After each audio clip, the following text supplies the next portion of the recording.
Distinguished guests, ladies and gentlemen, good morning. My name is Johnson Mwakazi, the moderator of this extraordinary webinar where we are putting the power to change in the hands of citizens. We are saying Karada, Komesha Ufisadi, Komesha Ufisadi. It is indeed a great honor to welcome all of you to this crucial webinar dubbed Action for Transparency A4T project, showcasing and learning virtual event jointly organized by Transparency International Kenya and Forger Media Institute. Distinguished guests, ladies and gentlemen, in the pre-digital era, activism involved physical demonstrations in the company of peers and people who believed in the common cause. Now, things have changed. Social media is picking up fast since most of the platforms are free, and it is a wonderful space to share information. And on that note, and before we move on, kindly grab your phone, please. Kindly grab your phone, ladies and gentlemen, wherever you're watching us from. We want to find out where you are watching us from. Please grab your phone. Please grab your phone. Get your phone, get your phone. Thank you so much indeed. Get your phone, get your phone, get your phone. We want to engage you in a moment. All you have to do is just follow the instructions on the screen. It's simple, absolutely simple indeed. So I need you to go to www.menti.com. It's on your screen there, www.menti.com, and please use the code on the screen. That is 34802764. That's 34802764. And I need you to, you will see a thumbs up sign. Kindly click on it. Kindly click on it. Fantastic. I can see. Fantastic. Two people. Oh my goodness. This is good. We are following instructions. This is really good. Now imagine the kind of impact we're going to make if we work together like this. 4 people are in. Come on. Get your phone. The code is on the screen. Just go to www.menti.com. Use the code on the screen, 34802764. I can see 8 people in. Come on. Whatever you're watching from, please make sure that you go onto your phone. We've got 8 people. Let's at least get to 15. Let's get to 15 people. Just get your phone. Get your phone. I know some people are using their phones. It's okay, but you can actually move to a different tab and go to this particular screen. We really want to get your feedback real time. 13 people are in. Please, let's go. 2 people, come on.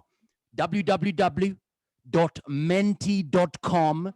The code is 34802764. Come on, I need 2 more people. Oh, 18. Fantastic. Well done. Well done. Keep it up. Keep it up. Now. Look at your phone. Look at your phone. Look at your phone. Very important. Look at your phone. Look at your phone. I need you to please. What type of organization do you represent? Just look at your phone. Everything is on your phone. On your phone. What type of organization do you represent? We want to get a feel of who is part of this conversation. Fantastic. I can see, oh, civil society, 75%. You're leading. Fantastic. Media is coming up. Fantastic. Okay, academia is taking over. Academia. Media taking over. Fantastic. Civil society is still at the front. Media taking over. Media still, no. Civil society number 1. Media number 2. Academia still coming up. Media. Government. Well done. Government is coming in at 4%. Well done. Civil society. Fantastic. I can see other. Okay, we'll find out what other means here. But anyways, civil society at the forefront, media 24%. And if you're still there trying to find out how you can participate, just check on the top of your screen, www www.menti.com. Use the code 34802764. Okay, we want to close this. Civil society, 59%, well done, followed by media at 24%. Then academia and government on the same point at 6%. And we have techie. Well done, techie. Fantastic. Now. Let's close here. Let's close here. Look at your phone. Look at your phone. Look at your phone. What's your personal contribution in the fight against corruption? Please, please write your name, where you're watching us from, and give that point. Name, where you're watching from, and what's your personal contribution. Number one, for instance, this is Johnson Mwakazi, Nairobi, teaching my family to be responsible. Teaching my family to be responsible citizens. That's what I've been doing with my children. So what about you? What's your personal contribution in the fight against corruption? Please name, where you are watching us from, and your personal contribution. It can be small, but that small can make a big difference. It can make a big difference. Let's see. Fantastic. What's your personal contribution? What's your personal contribution? What's your personal contribution? What's your personal contribution? Remember, you can go to www.menti.com and use the code 34802764. Just something short, something short. Your name, where you're watching us from, and what you are doing. Your personal contribution in the fight against corruption. We want to get those comments. And of course, as we continue on, take note of that particular page, because we will be coming back so that we celebrate all the amazing ideas coming through. But so far, thank you so much indeed for being part of this discussion. We celebrate you, and we want to honor every one of you for being part of this conversation. All right. Thank you so much. Thank you so much.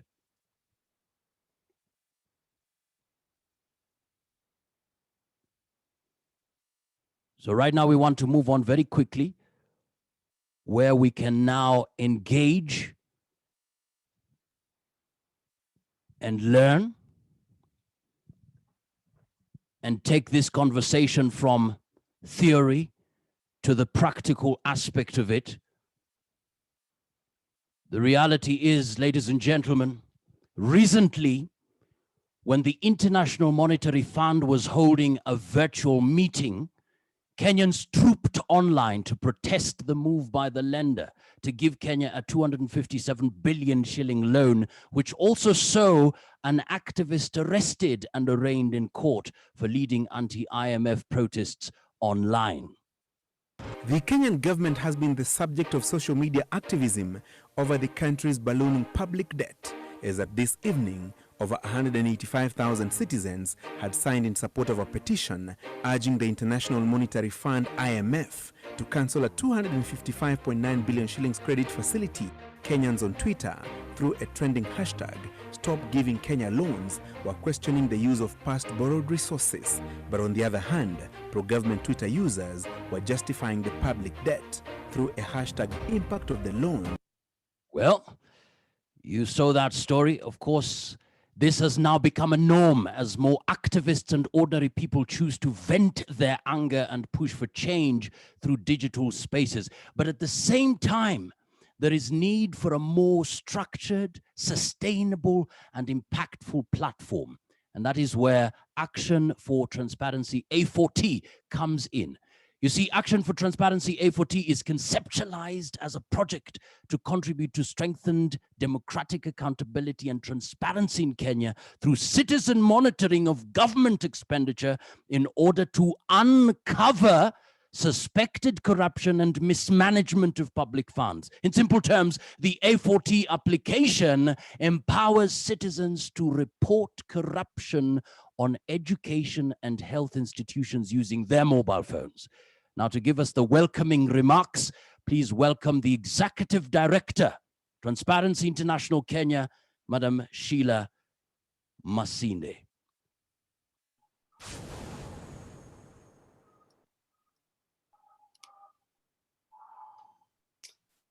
Thank you very much, Mokazi. Good morning, everyone. I hope that you're all keeping well and safe. Her Excellency, the Ambassador of Sweden to Kenya, Caroline Vicini, and other partners from the Embassy, of Denmark, represented here by Joseph Kimani. Uraia Trust, I see Caroline Nyamu among the participants. The Office of the Auditor General, represented here by David Cherono. I also see him online. The Nairobi County Health Directorate, the Ministry of Education, our partners from Foyo Media Institute, our A4T journalists, I see a number of them here as well, and mentors, our A4T community advocates, county partners, our techies and other CSOs and partners who have supported our engagements under the Action for Transparency project. Welcome. I take this opportunity to really appreciate your presence here today. We don't take it for granted as we showcase and aim to learn from the work that we have implemented under the Action for Transparency, or A4T as we fondly refer to it. I think the A4T project has really enabled a very robust partnership between TA Kenya and Foyo, who are our co-organizers for this event today, since 2015, when we first started working on this project and rolled it out with the support from the Embassy of Sweden in Nairobi. I must say that when we started the partnership with Foyo, we didn't think that we would be able to achieve all that we have in this last 5 or so years, particularly the tech bit. I have to admit that I was one of the doubting Thomases when we were asked to start work on the A4T app in 2016 or about 2015, thereabouts, because it was something that was so novel for us. But look at where we are now, and I hope that we'll be able to learn much more from what we've been able to do, from tech to the government engagements, to the public expenditure tracking, to the social audits, and a whole array of other interventions that we've had under the Action for Transparency project in the last 6 or so years.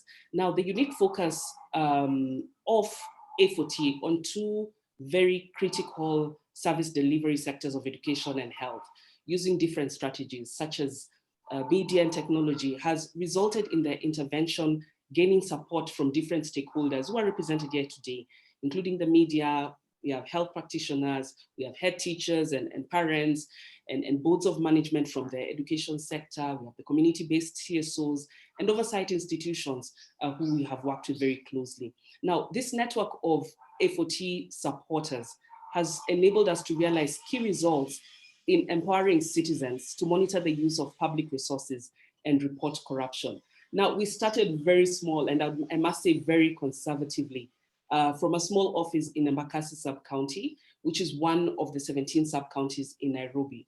But now the project covers the entire Nairobi County, because when we started, I remember, and we would have the engagements with the Ministry of Education or the Ministry of Health, and one running question would be, why are you only focusing on Embakasi County? I mean, on Embakasi sub-county, come to Lagata sub-county, come to Kamkunji, come to Starehe, and there were so many demands about on where we needed to be with the A4T project, because there was a feeling amongst particularly the education stakeholders that they needed support to be able to enable citizens to monitor public expenditure in the sector. And we took up that call, and we are now covering the entire Nairobi County, all the sub-counties in Nairobi, and we have a presence and also partnerships in 11 additional counties as a result of further support that we received from the Embassy of Denmark through Uraia Trust about 2 or so years ago. Now, the project has been able to create and roll out a number of ICT platforms, including a mobile app, which collects and publishes information on public expenditure in public primary schools and health centers. If you don't have the app on your phone, I hope that you'll be able to download it before the end of this session. I'm sure Mwakazi and my colleagues will be able to demonstrate how you can do that, or just share a link online on how you can do that.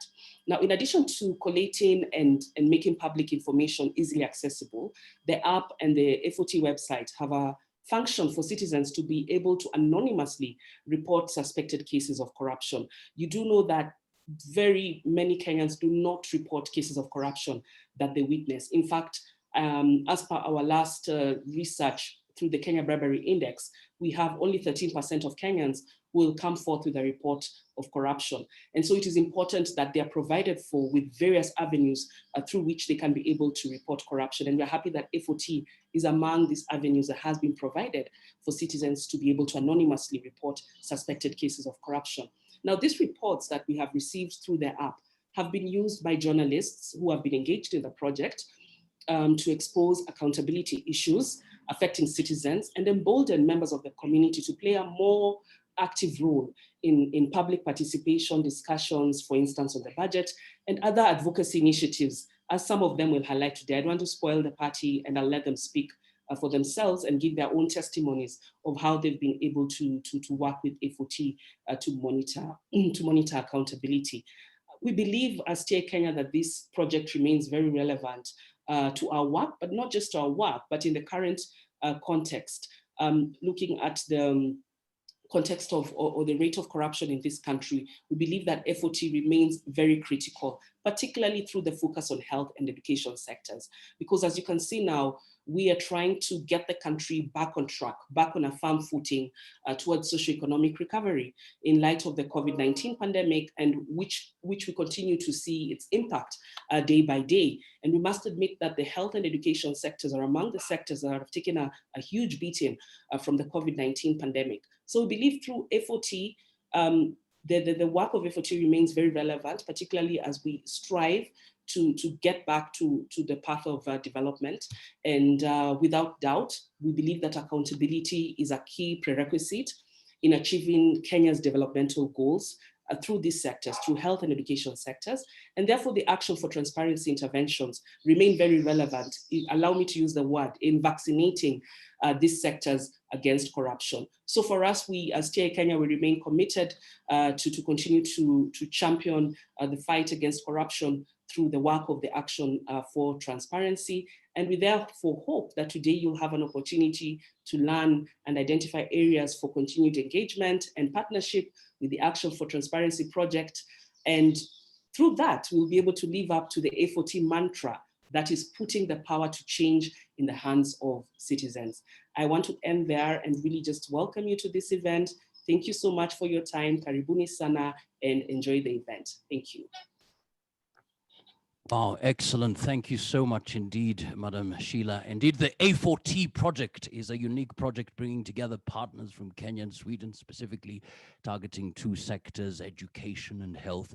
And of course, as you heard there, the project has so far grown from being implemented in only one sub-county in Nairobi to the entire sub-county, to the entire county of Nairobi, to now having presence and partners in 12 counties. And of course, a very powerful statement there.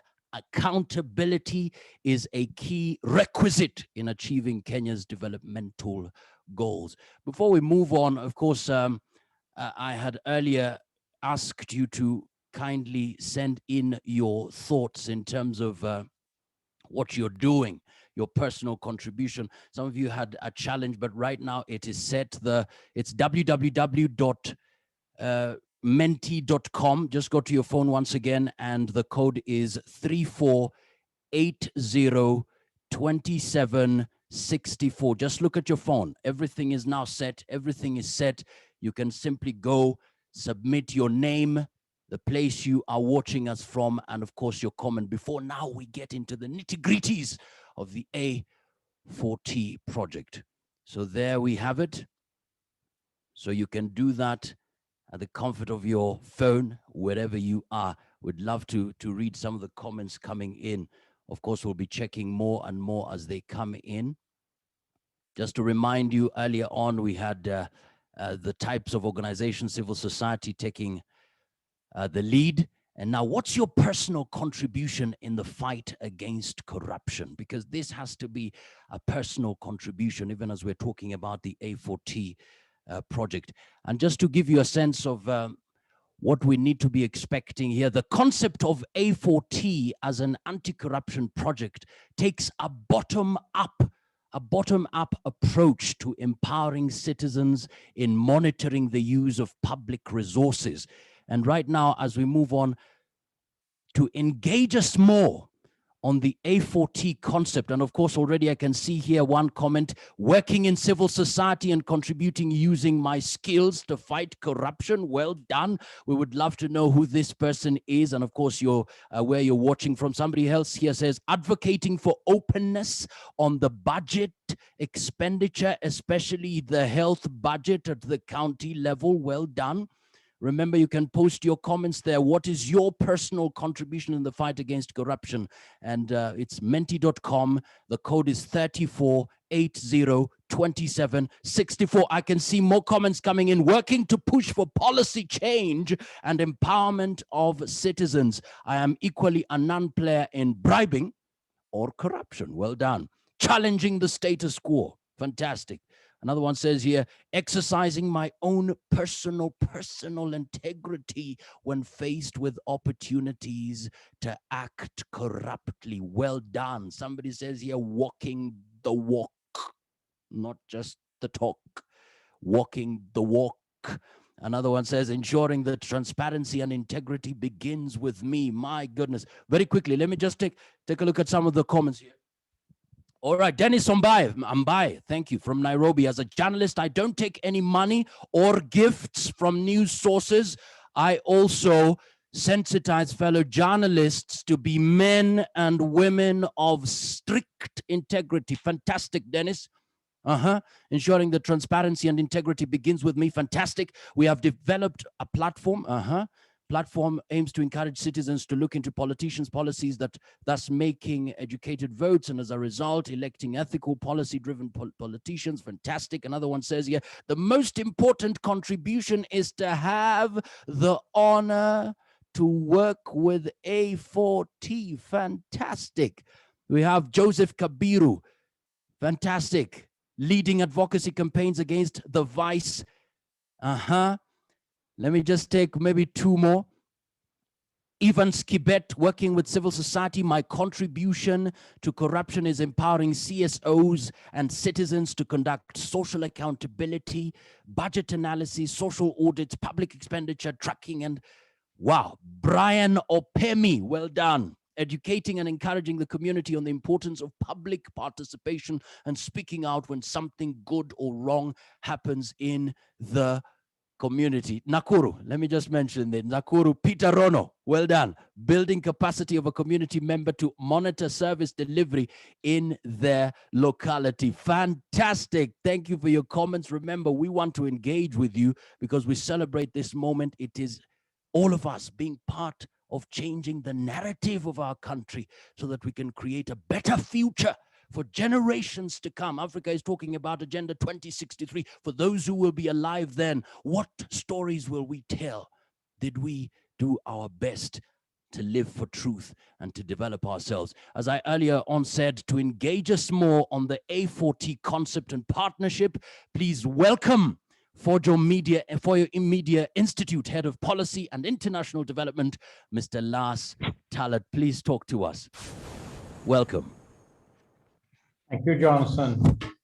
And it's a great honor to be present here and to see how the Action for Transparency concept has developed over the years, not least thanks to the Transparency International Kenya team that has done a fantastic work.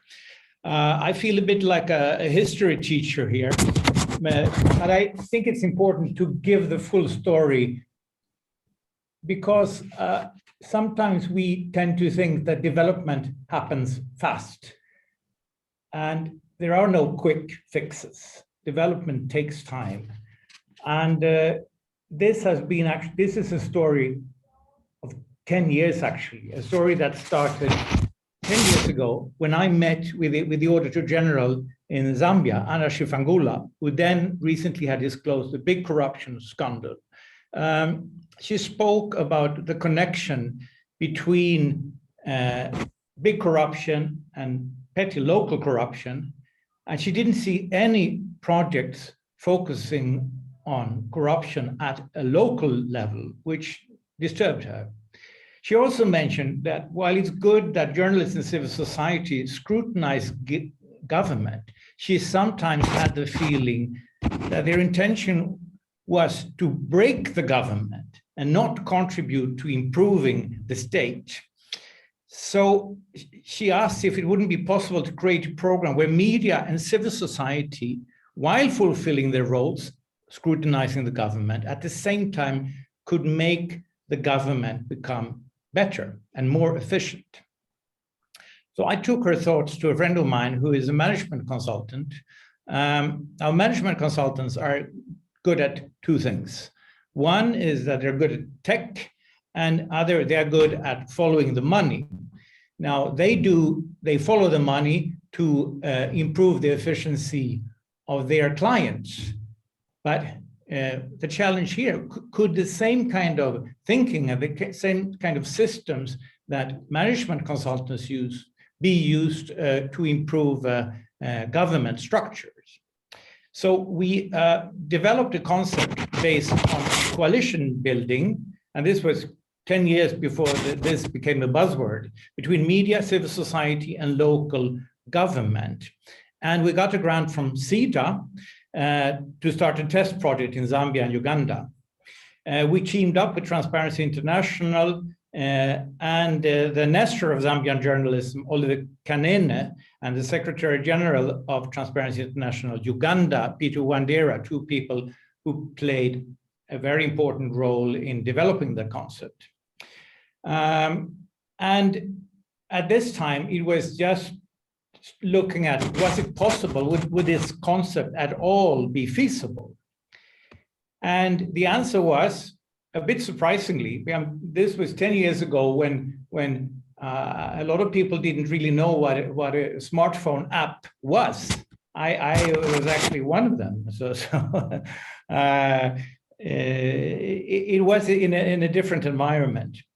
In Uganda, it worked well. In Zambia, it turned out that it was no possibility to follow the money in the health and education sector, which was an important discovery in itself, because it meant that donors had actually contributed with millions and millions of dollars, and not being able to see and follow the money, if that actually contributed, if it had any effect on the ground. Another discovery was that cooperation between media, civil society, and local government worked very well. So sometimes I think we have a feeling of that this kind of cooperation is not possible. But especially in Uganda, that was, I would say, the opposite. It worked very well. And this development has, of course, also continued in Kenya. So I think that's another important finding of this project. However, there were a lot of challenges. One, of course, that the smartphone penetration was very low in Uganda and Zambia at this time. And the other one was that we focused too much on technical development. As another lesson learned, that sometimes there's an overbelief in tech solutions. Tech solutions are extremely potential, but only if they are combined with public awareness campaigns. And I think that the Kenyan team has really showed this and has taken the public awareness campaign to a different level, engaging citizens, engaging civil society organizations. With additional Swedish funding in 2015, we started the project together with Transparency International Kenya in Kenya. And now the concept and the project really took off. As mentioned, we started in the Embakasi sub-county, and now we cover all the sub-counties in the Nairobi County. We introduced several new features, one of them being the social audit, where citizens themselves audit local government schools and health centers and are engaged in the auditing. We developed awareness campaigns, and we moved all technical development to Kenya. We started actually the technical development in India, and we moved all technical development to Kenya. And we introduced a grant and mentorship program for journalists. Journalists had been included in the concept from the very beginning, but it was only when the Kenyan team introduced the grant and mentorship program that we really could make use of all the stories on suspected corruption that the Action for Transparency project revealed. And now, as a final step, it's the Media Tech Hub that you will hear more of later on during this session. So as you can see, the Action for Transparency concept is constantly being developed and being improved.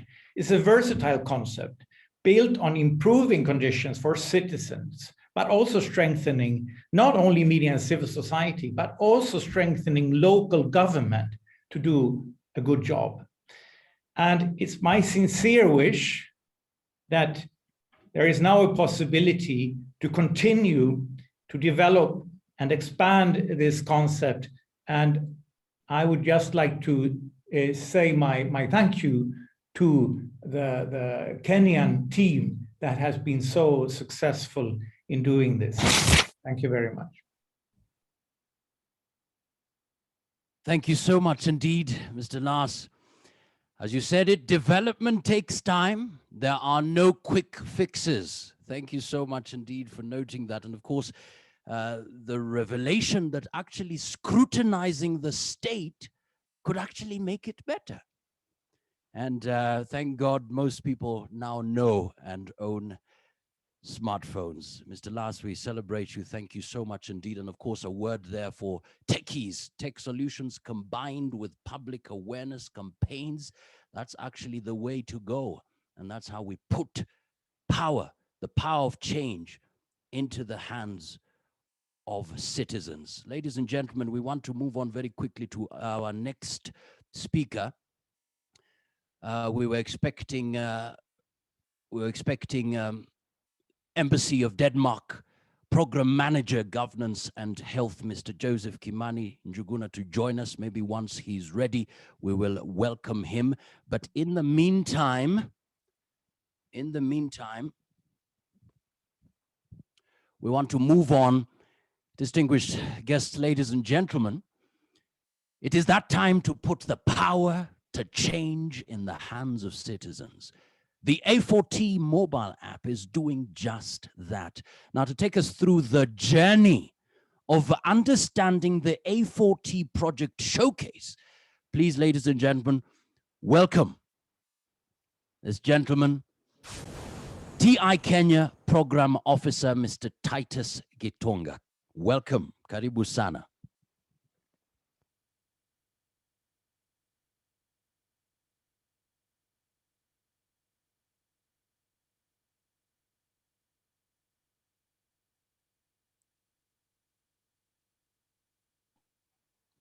Thank you very much, Mwakazi, and welcome everybody to today's forum. We are hoping that we are going to learn a lot from the showcasing that will be happening. And just to set the pace for some of the stakeholder experiences that we will be sharing, I'll be doing a very short presentation on the Action for Transparency project.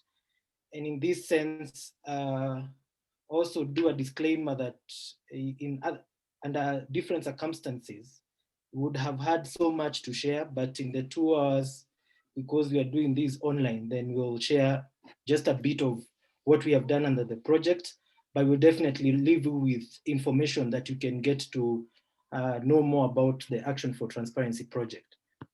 So going right into it is that you've already heard that we have 2 partners in the Action for Transparency project, that is Foyo Media Institute and Transparency International Kenya. And we can see that we play a complementary role in terms of Foyo giving the guidance on monitoring, evaluation, and use of other public or use of other platforms for media development, where else we have TI Kenya doing the implementing in Kenya and running the project, including everyday monitoring and reporting on the impacts of the project.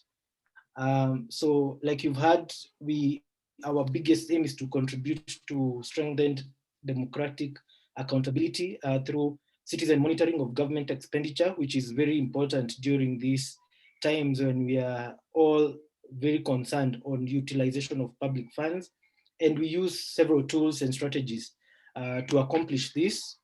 And among these, of course, we have social accountability tools of public expenditure tracking, social audit, public participation, and also we strengthen or empower duty bearers and also right holders in performing these social accountability duties. And we also enhance access to information in budgeting at public primary schools and health centers.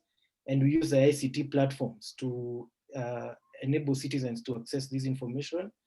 We also support reporting corruption anonymously through whistleblowing on the app that we have mentioned, and also media development and advocacy through capacity building, offering grants and mentorship for journalists.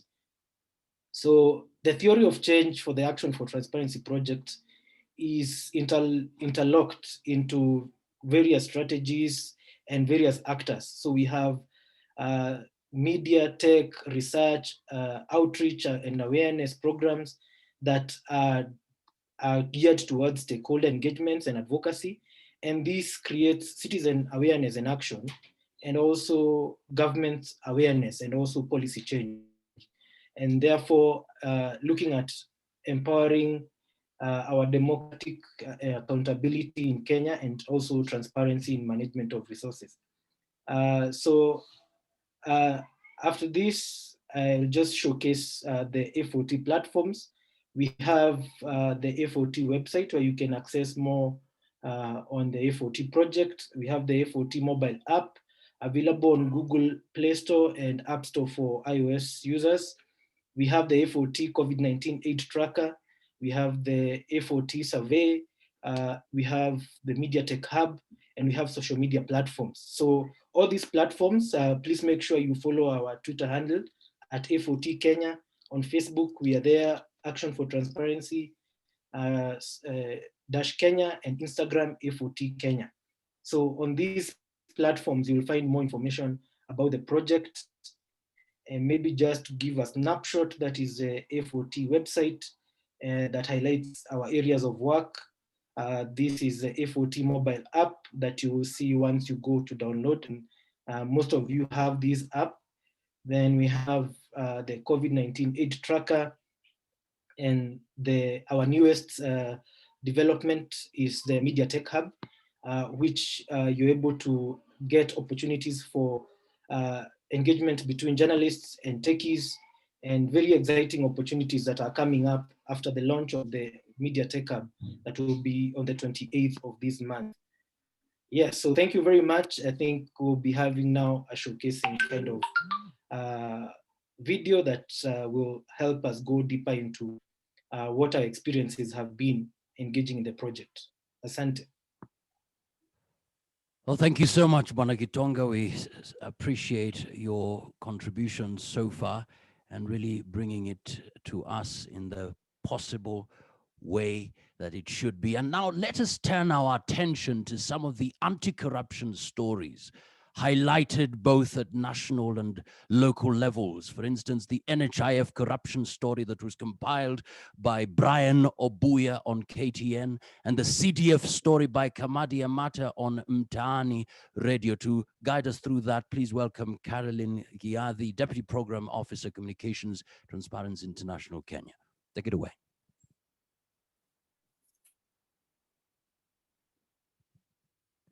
Of children who do not have access to education. According to Wangari, corruption has adversely ailed both the education and health sector.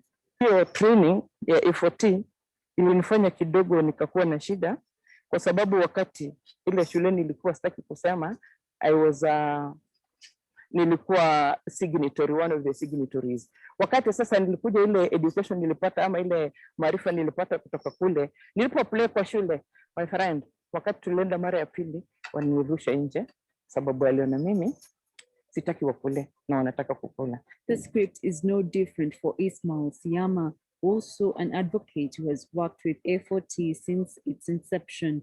Despite the shortcomings influenced by corruption in Nairobi, the A4T project has brought about more benefits at the community level, with the majority of Kenyans who living in one of the largest slums in Africa, Kibera, now able to report on any case of corruption via the application on their smartphones. In the education sector, we have a lot of people who have the A4T app with them.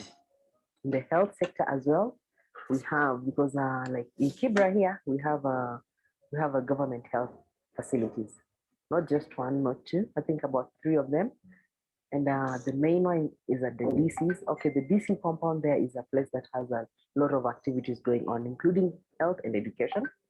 So when you're there, when I visit the dispensaries once in a while, I'd share with people. Realize that we've been able to create a lot of awareness to members for them to know their rights and how best they can be able to participate in budgeting processes and be able to help in tracking the expenditure for the money.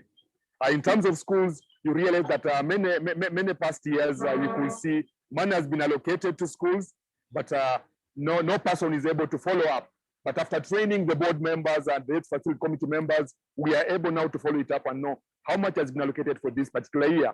One of the community members, Bradley Ouna, also a human rights activist working with the Action for Transparency project, speaks of the challenges he has had to go through in the fight against corruption while fighting for the rights of his community members. Embakasi West, the year 2014-2015, Embakasi West National Government CDF, they've received more than 100 million, but there was nothing to show on the ground. Now, because these things requires a lot of expertise and in issues to do with the auditing and all that, I also raised the issues Transparency International to do one of their staff, Mr. Komu. They brought people on the ground. So I began auditing. We were doing social audit on the CDF disbursement of fund. Other stakeholders involved are Board of Management teachers who have previously complained of the lack of involvement in the school budgets, while funds from the government to schools are not properly accounted for. Lillian, who is the BOM Vice Chair at Kenyan Primary School here in Nairobi, says the A4T project has assisted in the auditing of funds, which has been an added advantage for the school in receiving enough reading material. Kenyan Primary School is just one among other schools which have directly benefited from the Action for Transparency program. The BOM teachers, however, insist that more funds would be a plus in ensuring a majority are trained, still in a bid to fight corruption in public schools. But so far, so good. Most of our schools also, you find that the head teacher will always alert the Board of Management, telling them that this is the money that we have received. And since some of us are signatories to the accounts, we can always verify that with what she normally tells us.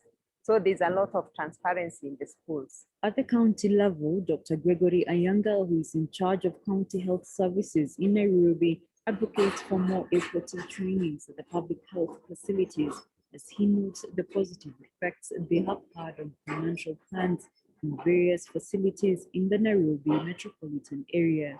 So basically, there's been meetings, engagement meetings with stakeholders. We have also had, meetings with the stakeholders and more so in the public participation, whereby we have organized and the TI has come in handy, really to stress the point that we should be able to manage finances, especially finances, prudently, so that we are not involved in corrupt practices. One of the partners, Uraia Trust, have partnered with the project in enhancing use of ICT tools to report on corruption in the health sector within 12 counties.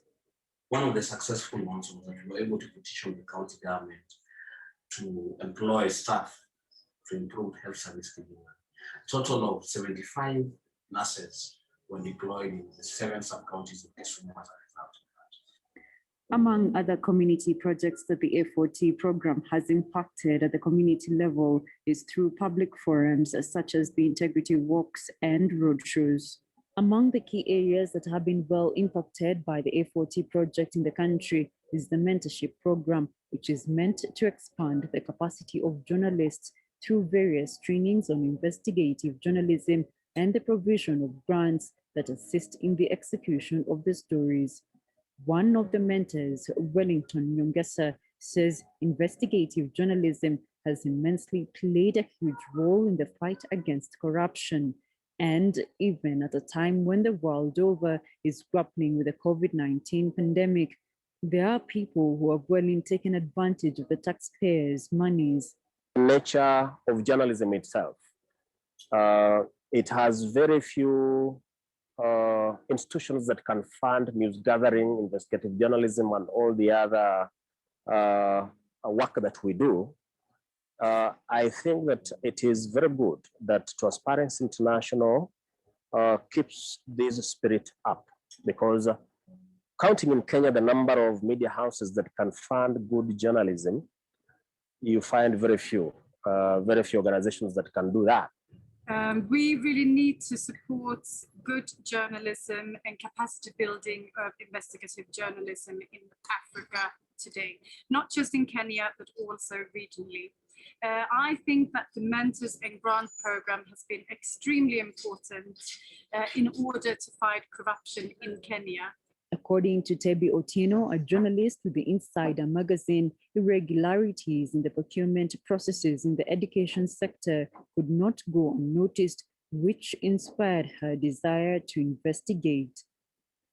And though there are challenges while reporting on corruption, Action for Transparency has helped achieve transparency in both the health and education sectors, with some of those held culpable brought to book.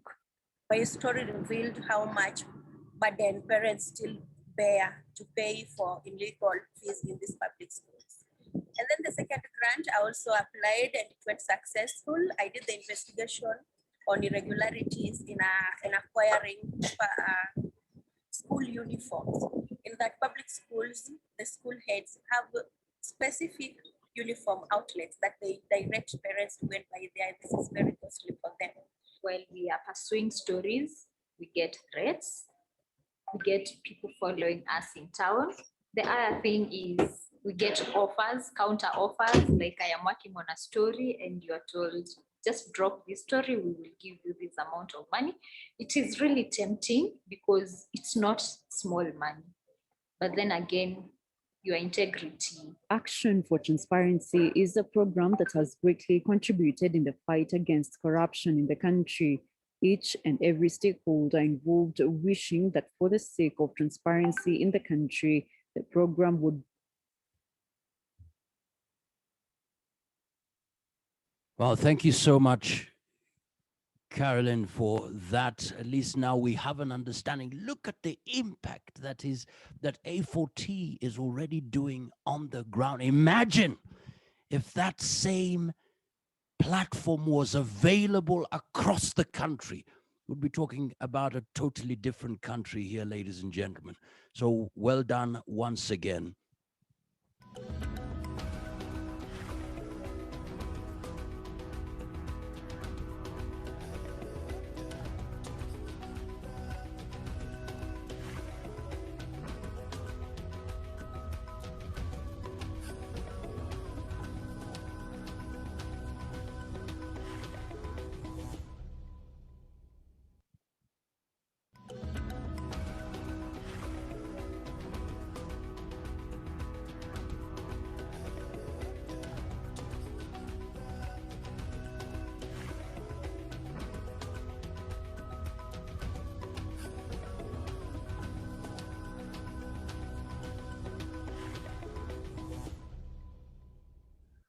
So there is indeed need to scale up and replicate experiences to the counties.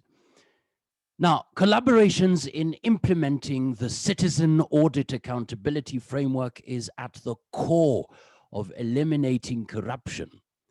to usher us into the next session where we will appreciate some of the stakeholder experiences.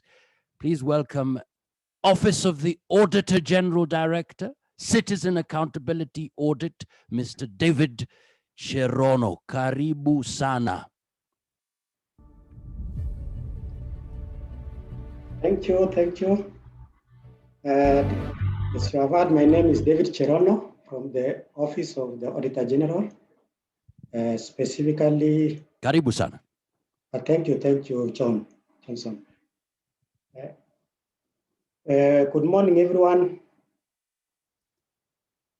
And good morning.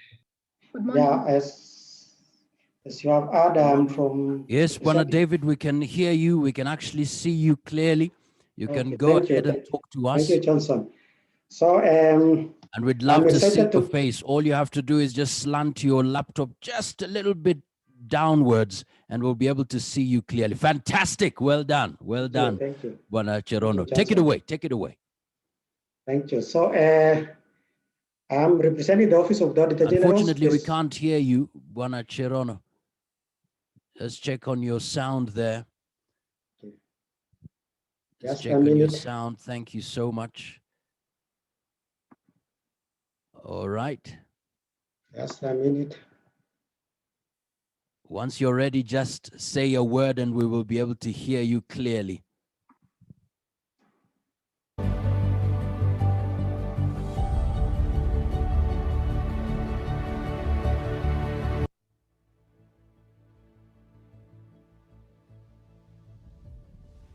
Bwana Cherono, once you're ready, just alert us so that we can go on. Or maybe let's have our next speaker, then we can bring you in. Bwana Cherono, are you ready? I can see you're muted. Bwana Cherono, I can see you're muted. Yes, I'm unmuted. I don't. Fantastic. Okay. All right. Let's talk to us. Talk to us, Bwana Cherono. Go ahead.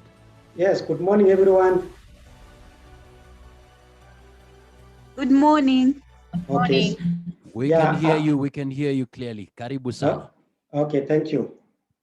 So, as I've said, I'm representing the Office of the Auditor General, specifically under Citizen Accountability Audit. This is a new initiative. As you are all aware that the Office of the Auditor General is mandated to carry out audits, which are different types of audit, starting from financial, compliance audits, forensic audits, and other specialized audits. And the new initiative called Citizen Accountability Audits will leverage on 4 pillars. One of it, of course, is now what we are calling it Citizen I, which will be a mobile application. Okay, fine. I hope I'm audible. Yes, you are, Bwana Cherono. Go ahead. Okay, thank you. So Citizen I will be enable the citizen to be able to provide citizen with interactive platform so that they can be able to air their concerns and accountability issues. And this will play a very critical role because as we do the audits, we normally carry out what we call risk-based audits. And this information will be able to fit into our planning and we'll be able to zero in our audits to be able to target where the citizens are concerned. And we believe also through citizen accountability audits, we'll also be able to partner with many of the stakeholders, including TI and other stakeholders who carry out social audits, because we believe social audits is where citizens can be given the voice and the ear to be able to participate in rating the service provision. The other tool also we want to enable citizens to be able to do what we are calling it citizen participatory audit, where we want to partner and collaborate with citizens during field verification process. We are all aware that community projects are located in sometimes very remote areas, but through our normal audit, which is we are calling it top-down, we normally don't reach such projects. But with citizen accountability, we'll be able to partner with citizen and be able to audit now these specific projects because they know the location, they know the existence, and they can give us more information concerning these projects. And we are happy because as we talk, even the government now is appreciating citizen accountability and citizen partnership in enhancing accountability, because we are all aware that is an executive order which was issued in 2018, which requires all procuring entities to be able to publish their procurement of services in a public portal. Similarly, this will also allow citizens to be able to get more information. And the other day also there is a directive by Treasury that was the 9th of March this year, where all public entities are required to be able to display what we are calling it the accountability board, where they need to disclose the scope of any public project in terms of if it is infrastructure project, so that they disclose the scope. They disclose also the contractor, the amounts, and even the timelines. And this one will put the power to the hands of the people. Because one thing which when we are carrying out the pilot of citizen accountability, one challenge which we found out is that citizens are not in a position to effectively participate when they lack such information. But when they have such information, which we all understand that information is power. And what we are saying now is the government has enabled citizens to be able to play a very critical role in enhancing accountability. And for this action for transparency will also be a very critical tool, because it will enable citizens to be able to report, because the expectation is very clear as far as information disclosure is concerned. Because what is now is the requirement that any infrastructure, be it in terms of a building or a road, needs to disclose, to have such a board. And of course, we all understand that citizens are able to charge whether they are getting value for money whenever such a project is concerned. And definitely we'll be able to empower citizens by enabling them to participate during the audit.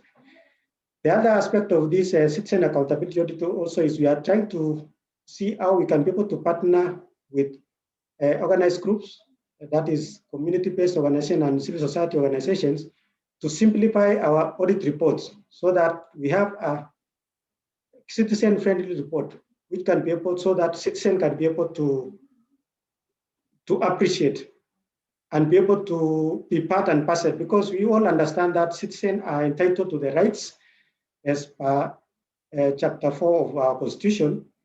But with rights, of course, there comes responsibility. And this responsibility, they might not be able to, they might have been having limitations, because citizens have not been able to participate fully when it comes to improving public finance management process. And when I talk of public finance management process, it starts from planning, it goes to budgeting, and even during the implementation of these projects, and now the audit process, which is monitoring and evaluation. And the other thing which also, what citizen accountability will bring on board is that it will be more proactive audit and preventive audit. We all understand the other audits is more of, we come and audit after the, it's an audit which we carry out at every year at the end of the year. But citizen accountability will provide an opportunity to be able to carry out audit on continuous basis on the need, especially on areas of concern, and will be preventive, because we all understand when those people who have the intention of doing mischief when it comes to public resources, they'll think twice when they know the citizen have been provided with such a tool like action for transparency, and even the citizen eye, in where we want to leverage as an office, we want to leverage on mobile technology and the internet, so that the citizen can be able to raise their concern on continuous basis. That is, which can be interactive in terms of at any given time, we should be able to receive information pertaining projects which are being undertaken. And this will, of course, be able to improve our audit because we'll be able to see exactly all the projects which are especially dear to the communities. Because when you look at the other audits, we normally carry out as per sectors, but citizen accountability audit also want to zero into community-based, community-driven development projects, which touches more on education, which are at the grassroots. We also know public health. We also have water projects and even infrastructure, which whenever we do the other audits, of course, because of the standards and principles of our audits, might not be able to reach because of what we are calling materiality, but citizen accountability will be able to reach the grassroots in terms of assessing whether we are achieving the intended objective of public funds. Because why this audit came about is that we might be doing the financial audits, compliance audits, and other audits, and you all understand when it comes to records, people can record and still comply with the rules. But are the projects really existing at the grassroots? Are they serving the mwananchi? And that is why we also, at Citizen Accountability, will be able also to utilize social audit reports. Because what we are looking forward to is how will we be able, can we be able to assist these community-based organizations and civil society organizations to come up with standards so that whenever you say you are undertaking a social audit, it is a social audit which will bring out information which can be able to even aid in terms of planning for the public audit and really speaks to the issues which are at the hearts of the mwananchi or Wanjiku. So, and I want to say that as a side, we have a Supreme Audit Institution standards, especially called ESI 12, which at the end of the day, whatever we are doing as a Supreme Audit Institution in Kenya, our work is we need to add value to the citizen. And when you talk of value, is they get value for their taxes and get the quality services as they from the entrusted duty bearers. And we are happy because this citizen accountability audit came about because of other stakeholders, including the TI and all the other government representatives, local government representatives, and even other Supreme Audit institutions, where we are saying at the end of the day, for any effective monitoring and evaluation of public resources, it requires partnership and it requires that collaboration. And we are happy as an office because one thing which is coming out is, including the journalists, before we used to have an issue of misrepresentation of our reports, but because of these engagements and partnership and collaborations, we are now able to focus all our efforts to be able to fight this animal, we are calling it corruption and other public mismanagement, because we know coming together will really be able to put us to the next level when it comes to enhancing our accountability in the use of public resources, and also we'll be able to achieve what we desire as a nation, because we all have a dream as a nation, which is put clearly in our national anthem. The last, which is saying, plenty be found within our borders.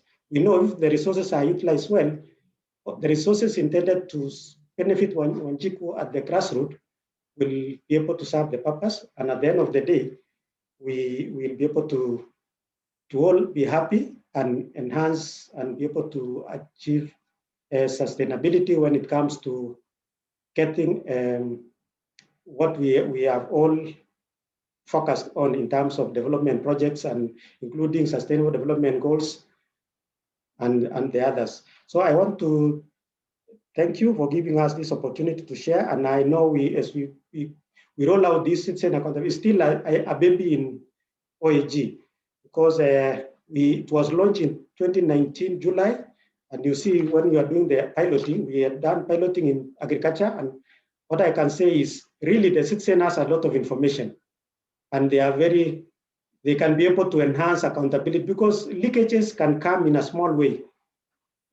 Those projects which are meant to reach the citizen in terms of maybe delivery of quality, maybe machine or those projects, those small projects, you understand what I mean, might not be reaching them in terms of where they would wish to have, but when they are given such an opportunity and mechanism to be able to talk to the accountability, I believe we'll be able to limit we'll be able to limit the opportunity for the fraudsters or those people who have the intention to steal the public funds. And at the end of the day, we'll all enhance accountability because it's all partnership. Otherwise, thank you very much. Asante sana. Wow, Bwana Cherono, thank you so much indeed for sharing, for your time. Thank you. Indeed, plenty be found within our borders. We celebrate your office for the key pillars you have. Citizen Eye, creating an interactive accountability platform, citizen participatory audit, citizen accountability audit, and indeed with rights comes responsibilities. And it's not just one responsibility, there are many, from planning, budgeting, implementation, monitoring, auditing processes. We must be part of the whole process because people can record and comply to the rules, but are the projects really existing at the grassroots levels? We need to add value to the citizens through partnerships and collaborations. Next, we have a representative of county partners, Jack Ogola from Busia County Community Empowerment and Development Center. Karibu sana, talk to us, please.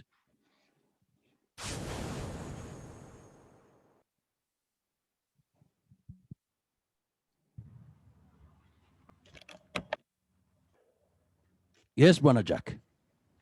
Thank you very much. I hope I'm audible. Excellent, you are. Great, thank you. I want to thank Transparency International for this opportunity for me to share our thoughts and to appreciate the A4T application that has been of great benefit for us in Busia County and in particular Community Empowerment and Development Center, CEDC, the organization that I work for. Generally, the use of the application has really been of much help because again, it is easier. It's an easy application to use because this is a mobile-enabled application, of which you can access it and try and access different information. For instance, for us, it was easier to track information around COVID-19 in terms of the numbers, the death, the numbers, that is the cases of infection, the deaths, as well as very important, the resources that the county government as well as the national government has benefited from in terms of the support towards COVID-19. The tool was also of great benefit because again, we used it as a data collection tool, especially when we did a survey on COVID-19, where we are able to do access to information, specifically from the different offices that manage these funds that the county government received.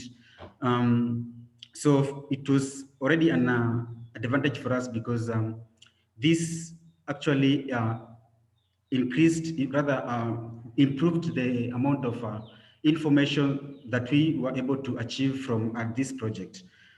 We also used the tool in accessing financial information from the facilities that we conducted our social accountability initiatives. So as we were trying to ensure that there are better services at these facility levels, we also were able to try and assess the operation and maintenance funds that these facilities receive.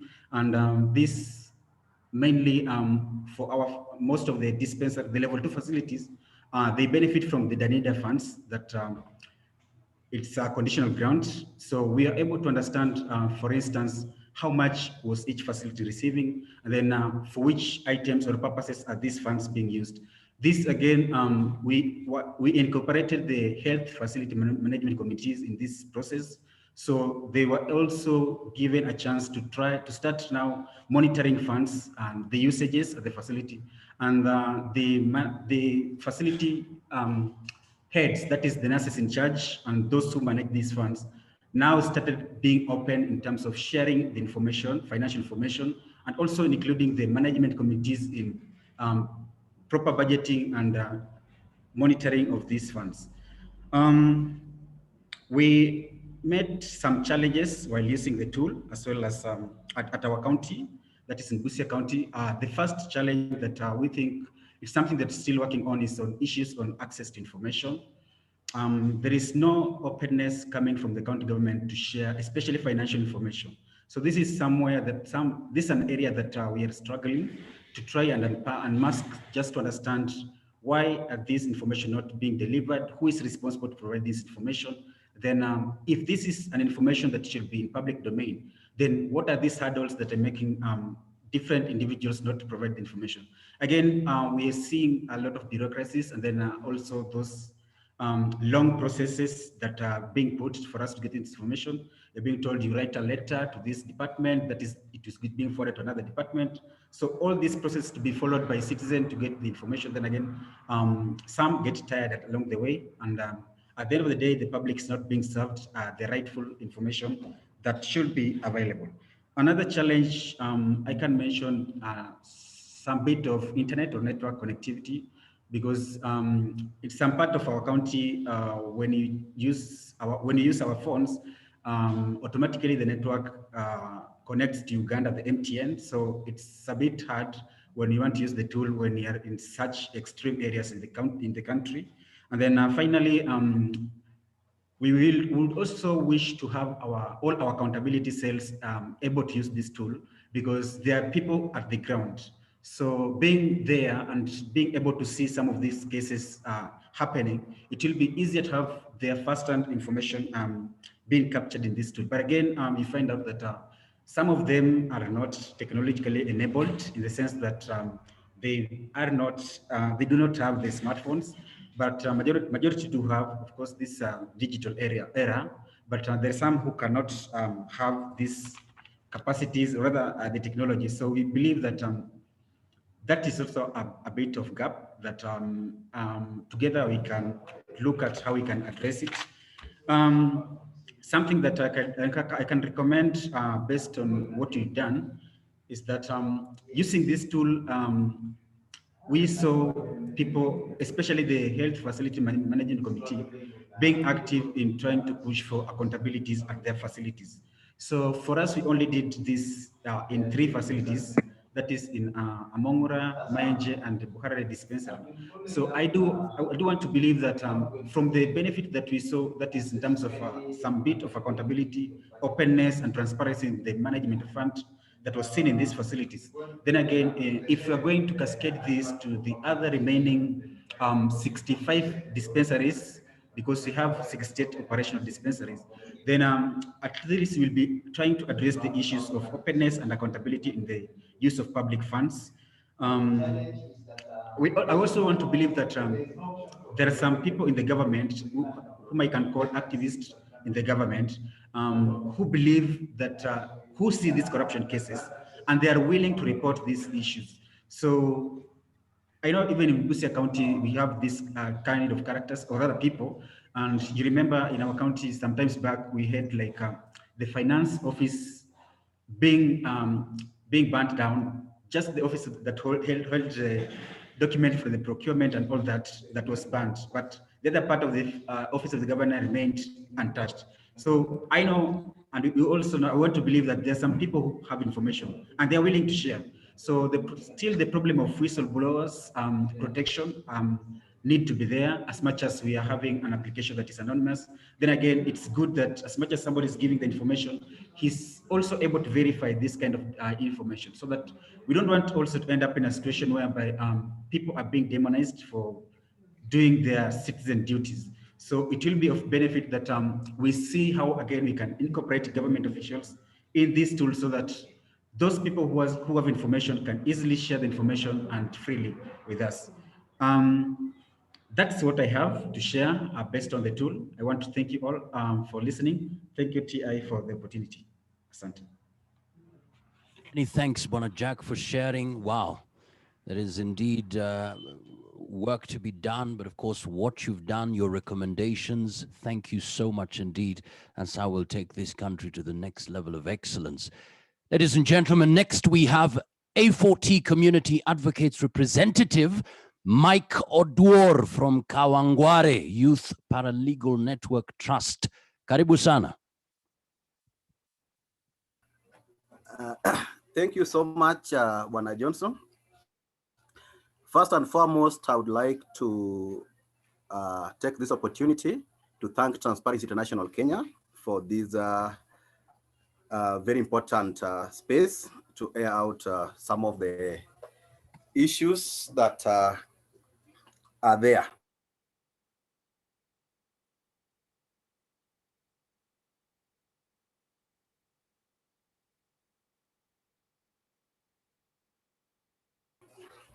Hello, can you hear me?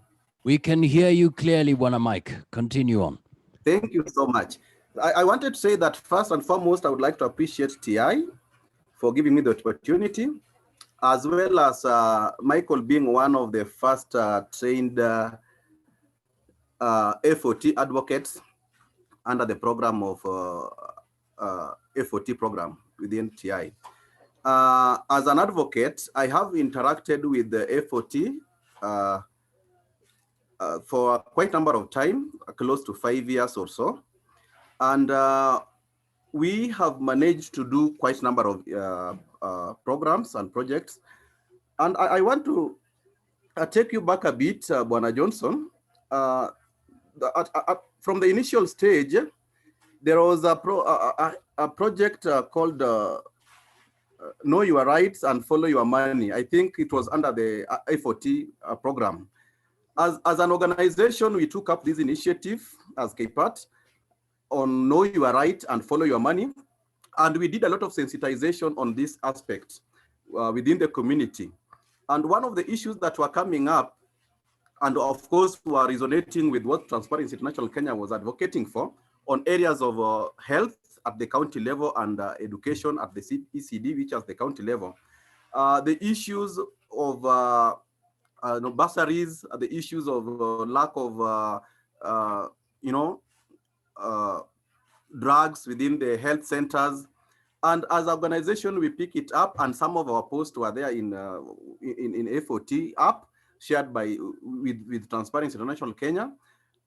We took up these matters, and we started sensitizing the community. And for you to have a follow-up of your money and knowing your rights, one thing, you have to participate in the process, as well as having the information with regards to what you want to participate on. So we took up this initiative, and the people came up, people started disclosing their issues and concerns with regards to their experiences within these facilities of service providers. And there was a point in which we had to address, and we came in as an organization so strongly and shared it with TI, that there's an hospital within Dagoretti, that is Iruta Health Center, where the project of building or rather constructing the maternity wing had stalled for close to 4 years. That was way back in 2014 to 2018. So when we gave out and we sensitized people so vigorously on matters related to health rights and access to these services, we got the support of the community, and we followed up on these issues. And one thing, Mr. Johnson Mwakazi, we did that we found it well and worked for us best was that we did a lot of memorandums and petitions, administrative petitions, to respective government officials at the county level, the CEC to the health department, the sub-county administrative officers at Dagoretti sub-county. And in a a span of 2 years, that was 2018, 2020, the construction was ongoing. And as we speak right now, hello, can you hear me? Yeah, you in a span of 2 years. Yes, what happened? Yes, in a span of 2 years, the construction of, the stalled construction of the maternity wing at Reruta Health Center, actually, it has already been completed by now as we speak. And Wow. we are looking forward for its launch. On the same note, the Gatina Health Center, which was a real demand from the community, is already working as we speak right now as a result of the A4T app and the sensitization that was brought in by Transparency International Kenya as our co-partners. Excellent, excellent. This health center was primarily to decongest the Reruta Health Center that was covering the wider Dagoretti. You know, we have the Dagoretti sub-county of North and South, and you can imagine a population of close to 200,000. So it was very important for us to also to have a dialogue, you know, one-on-one talks with the health department at the county level and sub-county, so that we could also have the Gatina Health Center be constructed, and as now it is operational. One area that we found it so challenging is accessing some of the, you know, there is always what we call when they do a procurement and someone would the contractors kind of stuff. There is always a need by law that you need to state who the contractor is, what amount of money was given within this particular area. So the challenge is that when you go to some of these offices, they were not that much ready to respond and give us the accurate answers that we wanted to our understanding. But as time went by, using the app, we managed also to get some of this information. And these are some of the issues that we used to push, because the time frame on the timeline that was given was a 3-year thing. And we were asking why it had stalled by 2018. But when we came in, within a span of 2 years, that thing, the project was complete. Wow, Another thing that I would say, Mike, talking about Yes. timeframes, because of time, maybe you can wind up in about 1 minute, maybe even sharing your recommendations, please. Yes, one of the recommendations I would like to give, going forward, because I have said the projects that we have worked on directly are complete, is that we are calling upon our great partners, Transparency International Kenya, and even I've heard from the Auditor General's office there talking about coming up with the community initiatives and partnering with the community. We need to do a social audit on this. We need to ascertain exactly what was used vis-a-vis what was given out in terms of monetary value, in terms of staff and other things. So we are calling upon that when the right time comes, we need to do a social auditing. We need to ascertain the level of participatory by the community on this very particular project. That is what I wanted to say. Thank you so much. Mike, many thanks. Social audit, key recommendation there. Many thanks indeed. Next, we have a journalist mentor, Anne Mikia, a radio specialist. Kindly, because of time, maybe 3 minutes. We'll appreciate listening to your comments. Go ahead. Hello, can you hear me? Absolutely, Anne. Go ahead. Okay, my name is Anne Mikia. I'm a media trainer. And as you've said, I have 3 minutes. I'd just like to give some few points to journalists. I've been working as a mentor with journalists who have gotten a grant from Transparency International. And I would say the role of journalists, particularly community radio reporters, to report and bring out to the public any suspected stolen resources helps in discouraging theft and misappropriation.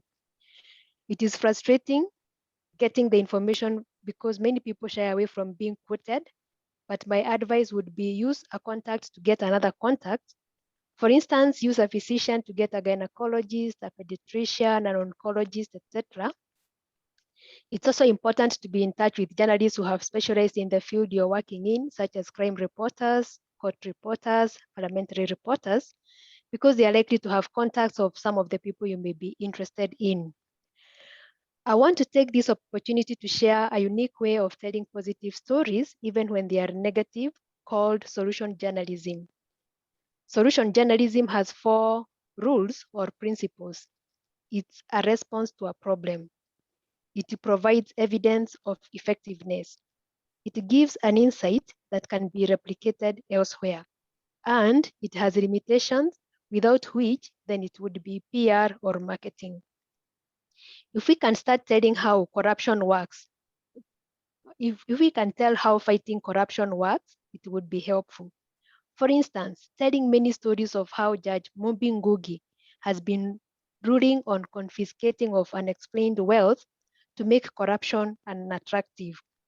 Such stories would indeed show that something being done would indeed show that something is being done, and this would be palatable to the audiences than just telling them how much we are losing without offering any solution in sight.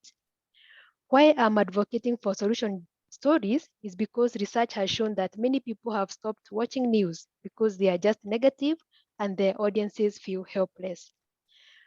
And I think that makes it.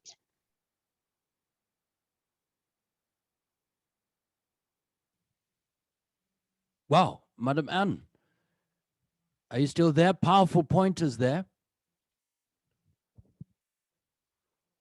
Wow, wow, wow, wow. We need solution journalism. Madam Anne, if you're still there, maybe your final remarks will appreciate a response to a problem, a response that can be replicated elsewhere. We are tired of bad news, problems after problems. We need solutions. And journalists, for those who are listening, you heard it there from a media mentor there. We need to provide solutions. We lost Madam Anne there, but let's move on very quickly to the next speaker. We have a journalist, Tabitha Otieno, reporter at Insider Magazine. Go ahead, Tabitha. Good afternoon, everyone. Good afternoon. I've been writing stories around investigative journalism, and my first experience and interaction into investigative journalism has been through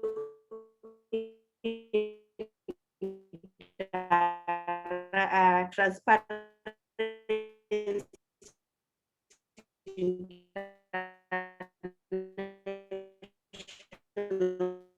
Kenya, the mentorship, the training, I'd get to understand more about investigative journalism. It's a process, and Johnson Mokazi, you hearing me?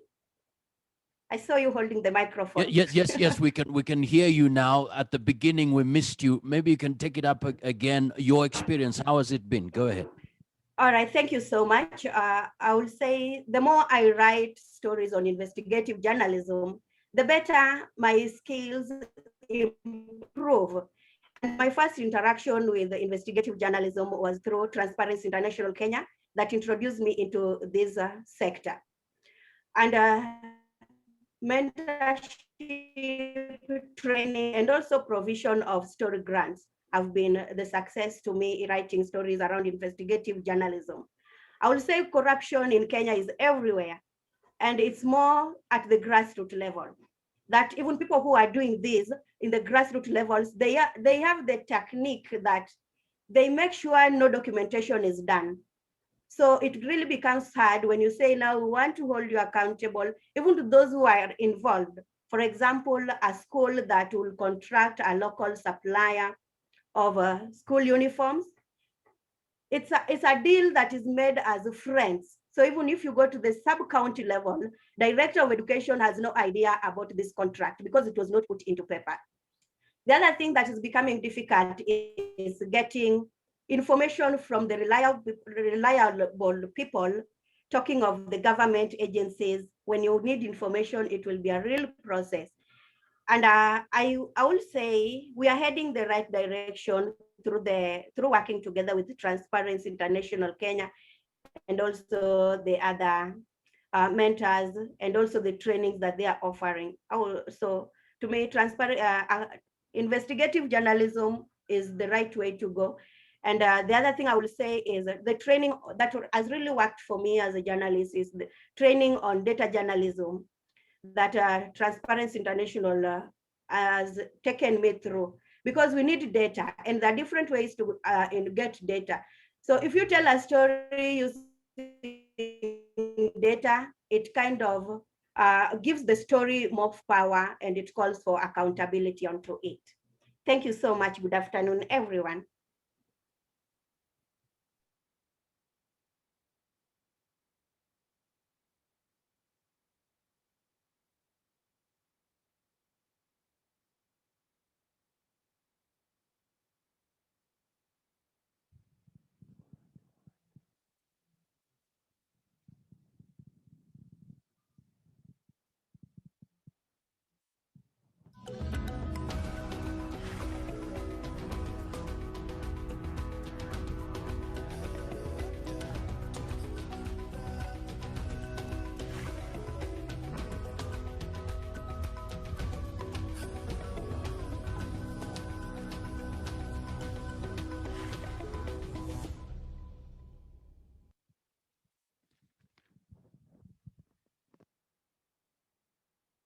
Wow, wow. Thank you so much for all those experiences. We celebrate you. Investigative journalism, the way to go. The more you write, the better you become. Corruption is everywhere, more so at the grassroots level, because there are no records. There are no records. Thank you so much for those experiences. Very quickly, it is clear that the need to expand the A4T project to the counties remains a critical goal. So far, we want to celebrate the Embassy of Sweden to Kenya for their crucial partnership, and we are absolutely united, ladies and gentlemen, to actually be joined at this particular moment. I'd kindly call upon all of us to welcome Her Excellency Ambassador Caroline Vicini. Welcome. We celebrate your presence and your time. Thank you so much. I'm trying to make my video work. But you hear me? Your Excellency, we can hear you loud and clearly. Okay, so we maybe do not lose more time by trying to make this video working. I really don't know what to do, but thank you very much for having me. And I want to salute everyone who are participating in this seminar. It's an impressive number of people that are present online. And as we just heard, the Embassy of Sweden has been a proud sponsor of this project that you have been speaking about.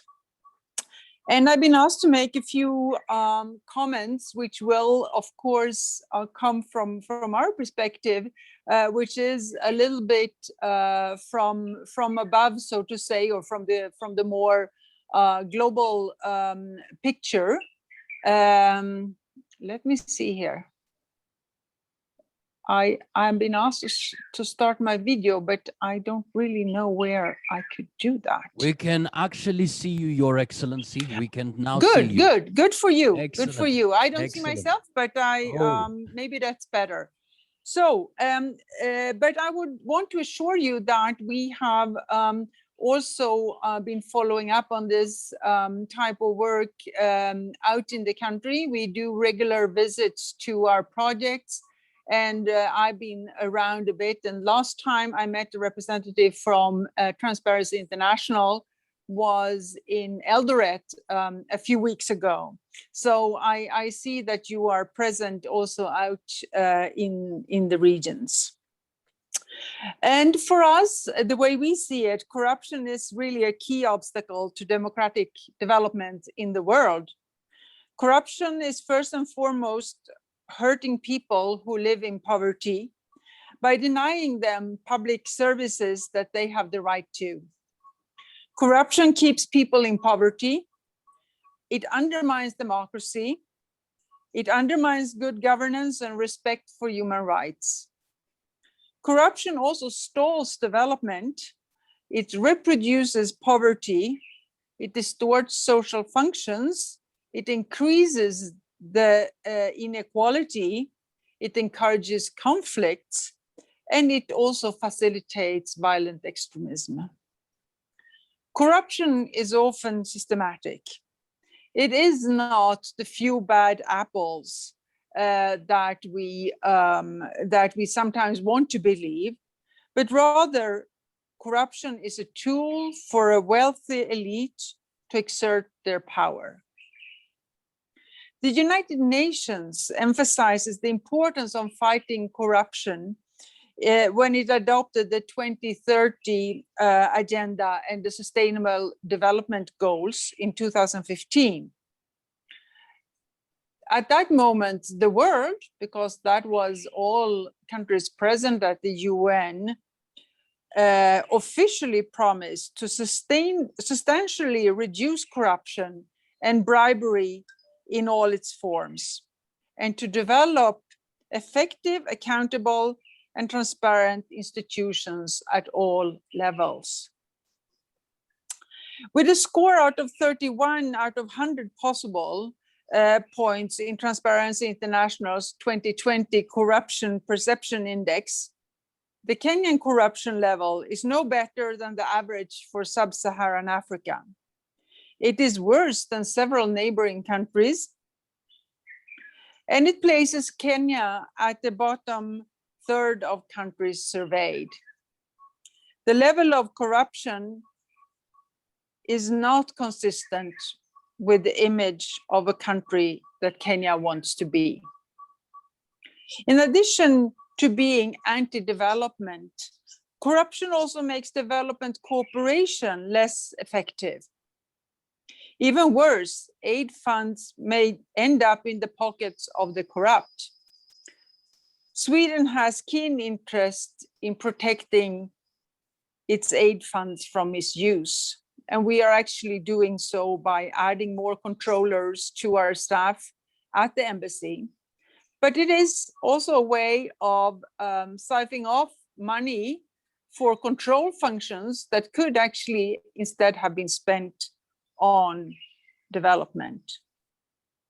Corruption also makes it more difficult for Swedish companies to invest in Kenya. Corruption is an additional risk, an unpredictable, costly hazard that also threatens the company's reputation. And Swedish companies do not want to be involved in corruption, and therefore mainly avoids being transactional or making transactions with the public sector in Kenya. That means that they are shut out of most the public tenders, and they do that for their own benefit and their own good sake.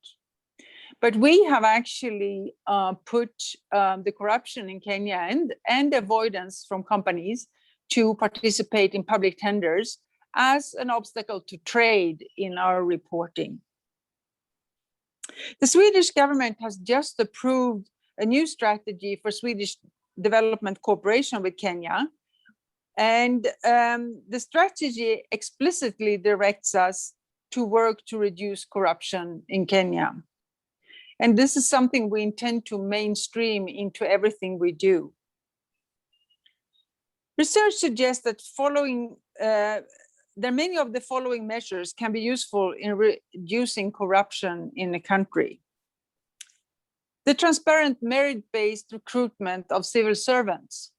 And there I must say personally, as being a civil servant since over 30 years, how important the role of the civil servant is and the integrity of the civil servant.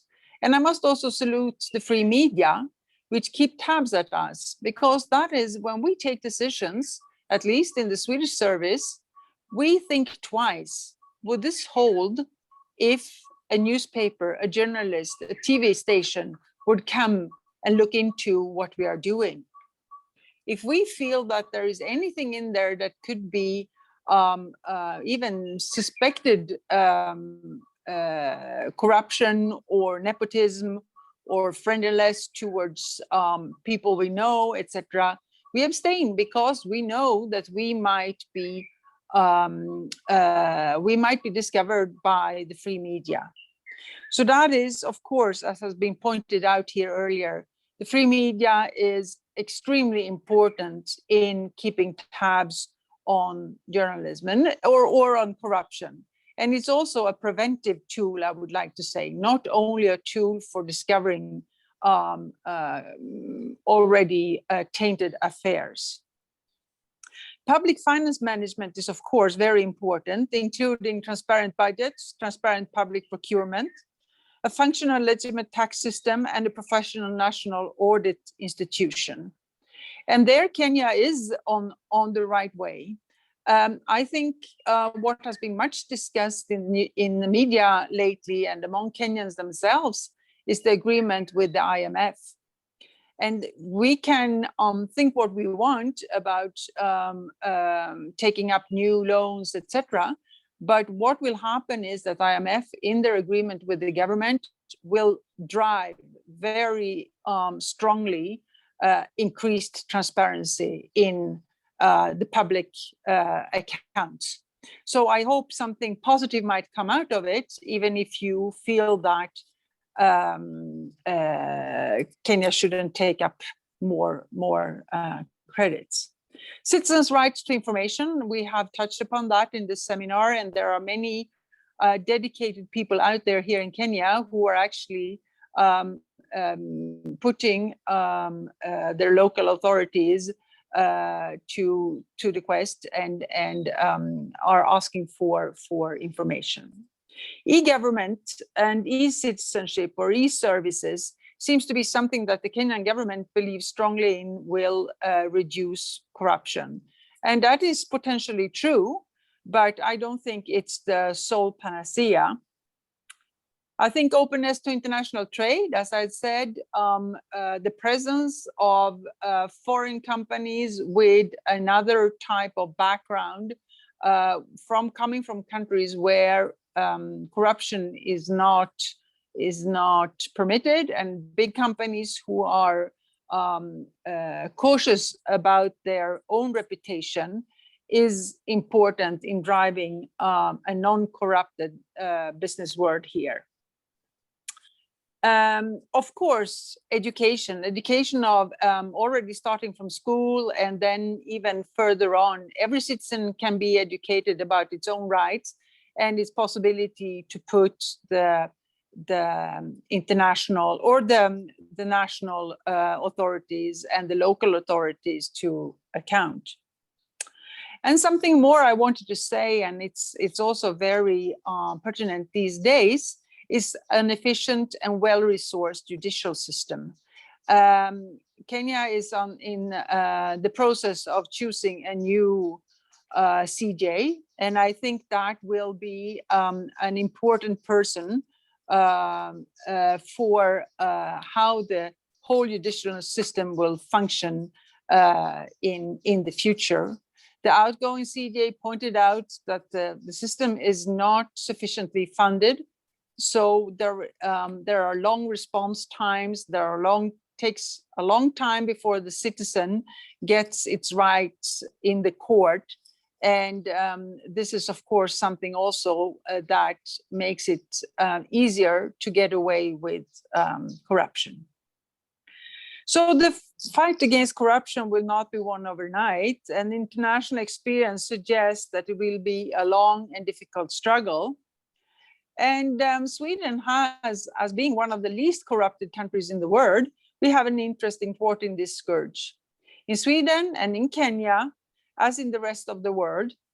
And as long as the Kenyans themselves, the Kenyan citizens, are ready to do the same, Sweden will stand with you. Thank you very much, and thank you for your attention today. Wow, Your Excellency, we celebrate you. Thank you for your sentiments, your comments. Thank you so much even for your time and your thoughts there. Corruption is a key obstacle to democratic development in the world, a costly hazard. And corruption indeed is often very systematic and really a challenge to Kenya there. That was a powerful statement. The level of corruption in Kenya is not consistent with the image Kenya wants to be. We must change that. And well done to Free Media in keeping tabs with corruption, a preventive tool in the fight against corruption. And of course, day 2 of the interviews, looking at the Chief Justice in the country. Crucial to have an efficient and well-resourced judiciary. And of course, the fight against corruption will be a long and difficult journey. Right now, we want to move on very quickly. Thank you so much, Your Excellency, for being part of the conversation and for being here. Thank you for your time. Right now, we want to move on to our next speaker.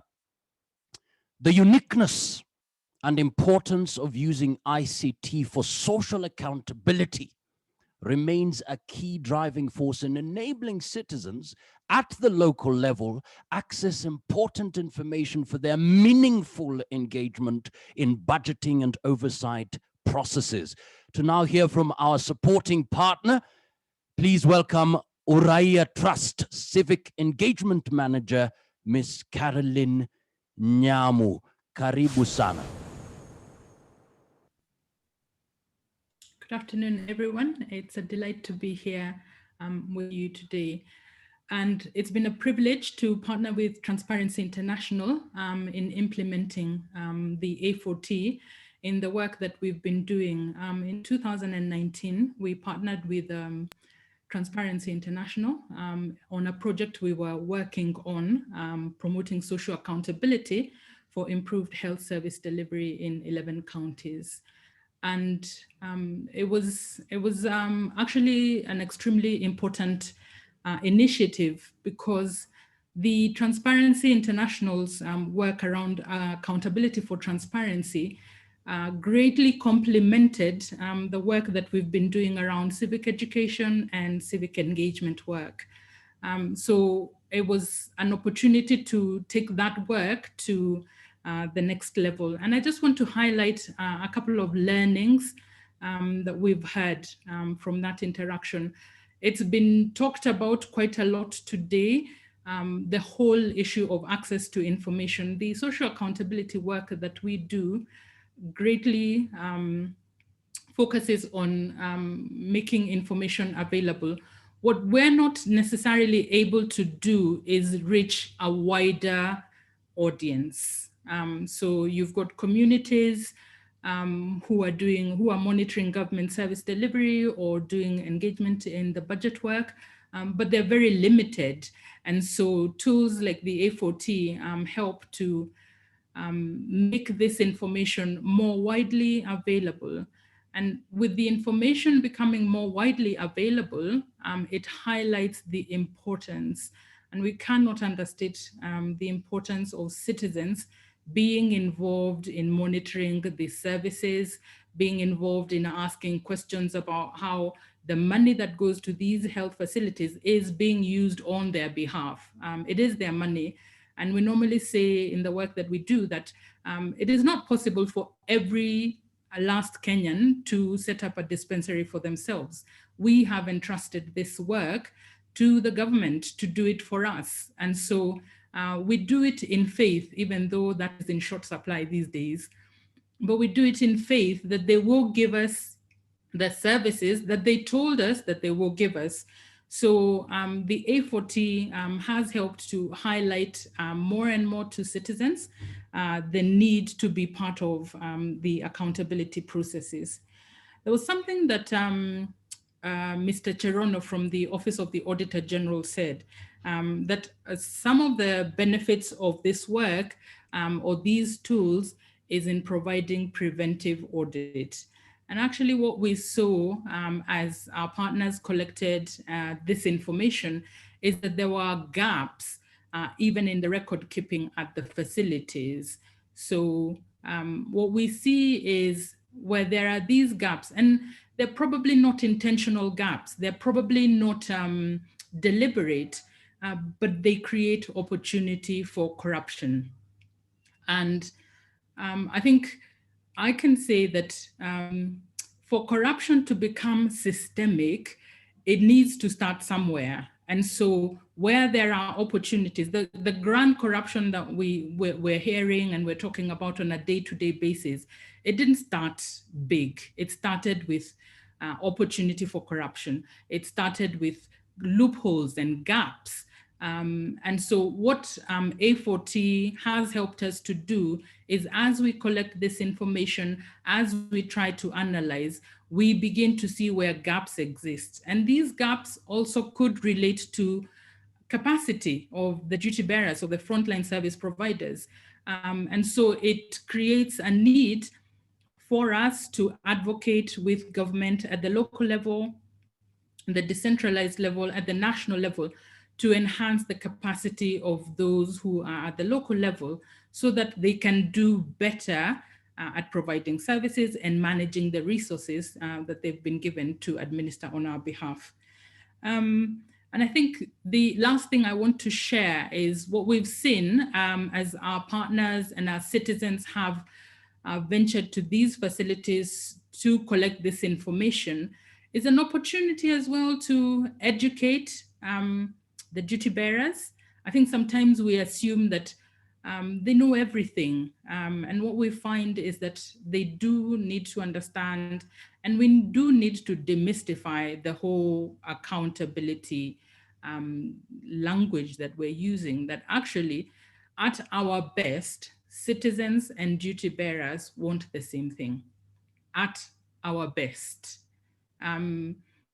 That doesn't always happen, but can we move the dialogue? Can we move the engagement? Can we move the collaboration so that we're always at our best as duty bearers, as citizens? Now, we want the best for this nation. We want the best for our future generations.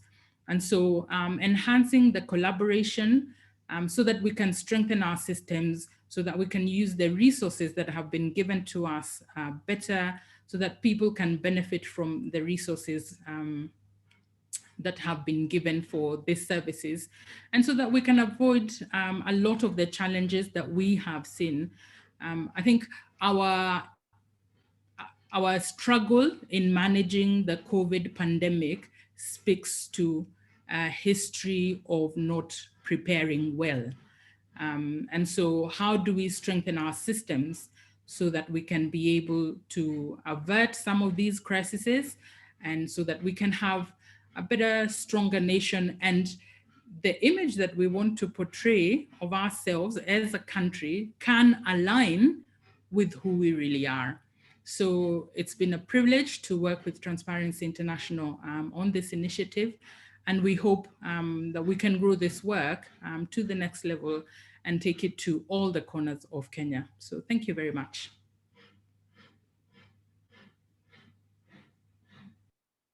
Thank you so much, Madam Nyamu. We celebrate your comments there.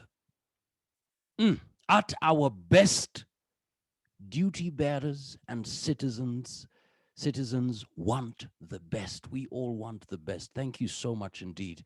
And right now, very quickly, because of time, we want to come to that place where we see beyond today. What's the future going to be like? And before we get that, there is this, just looking at what Her Excellency spoke about, it's going to be a long journey. And I considered this particular, it's a race, but there is a powerful lesson that all of us must speak, the Kenyan spirit of walking together, working together.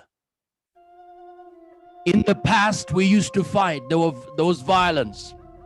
Unfortunately, that was in the past. Sometimes in a race, you have to fly. You just have to fly, because this is about the future generation. You have to win the race. And sometimes, like our athlete there, she fell down. She could have given up. And I'm thinking of the future. This race must not stop when we are hurt, when we are injured. She kept on racing and she actually won that race. But wait a minute. This is what I wanted to talk about. Our Kenyan brother was struggling to finish the race. Others were passing by. Others were passing by, winning. Our brother, our Kenyan brother, was struggling. But the Kenyan brother came back, picked him up, and we want to celebrate Sweden. You're saying, let's do it, let's run this race together, let's finish it together. So we want to celebrate all the partners. And right now, very quickly, we want to move on to that place where we see beyond, We must now scale up plans to replicate A4T at the counties and in different sectors, and to shift our focus onto the future, looking forward. Please welcome, for your Media Institute International Program Manager, Miss Anki Wood. Welcome. Thank you so much, Mr. Makazi. Can you hear me? I can hear you. Go ahead. Great. So greetings, everyone. Thank you so much for being here. You are the project. You are Action for Transparency, and your engagement is what is making a change. I'm the For You Media Institute project manager for Kenya and Rwanda, and it's an honor to work with this project. First of all, I want to thank Her Excellency Caroline Vinci and the Swedish Embassy for participating and for supporting us in more than 5 years now, this Action for Transparency. And also a big thank you to Uraya and the Danish Embassy. And thank you, Caroline Nyamu, for your statement here today. So I've had the honor and pleasure to work with this unique project since 2015, when it began in Kenya.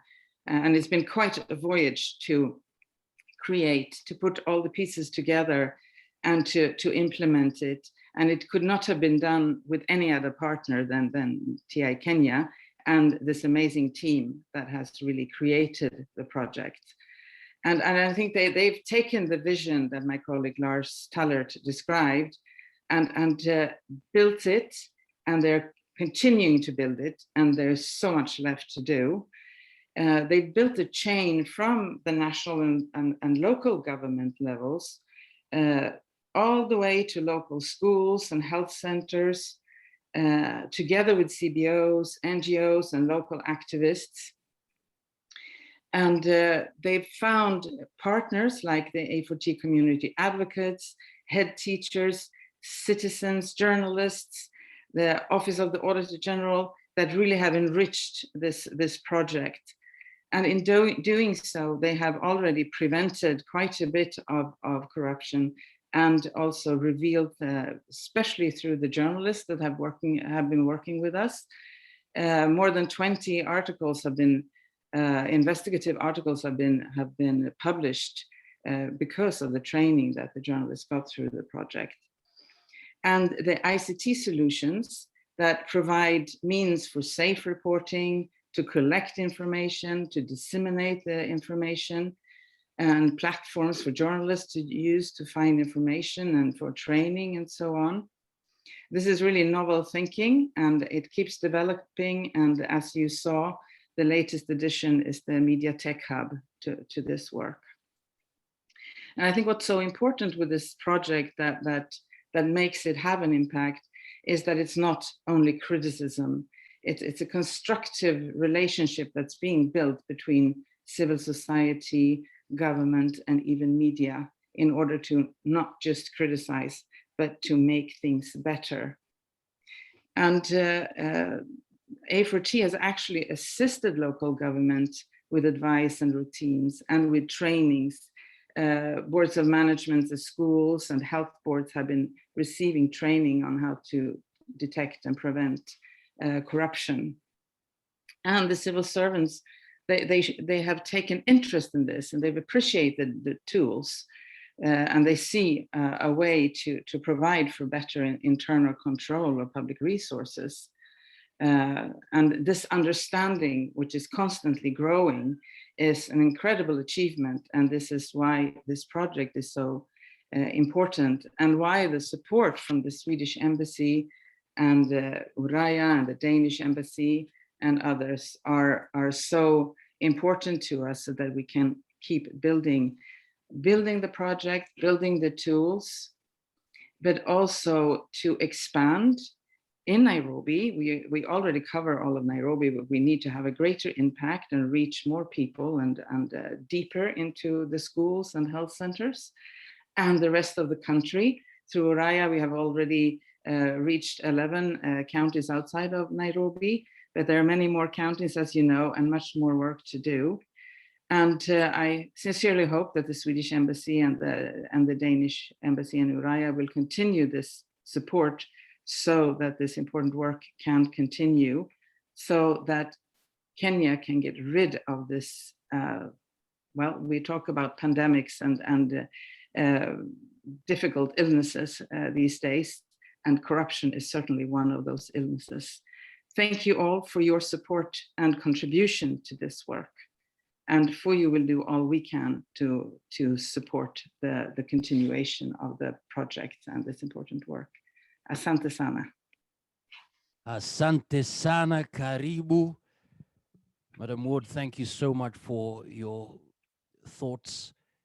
Looking forward. It's not just about criticizing, but making things better. You and I are the project. You and I are transparency. We are indeed putting the power to change in the hands of citizens by empowering them to monitor the use of public resources through A4T ICT platforms. To give us the vote of thanks, please welcome once again TI Kenya Executive Director, Ms. Sheila Masinde. Welcome once again.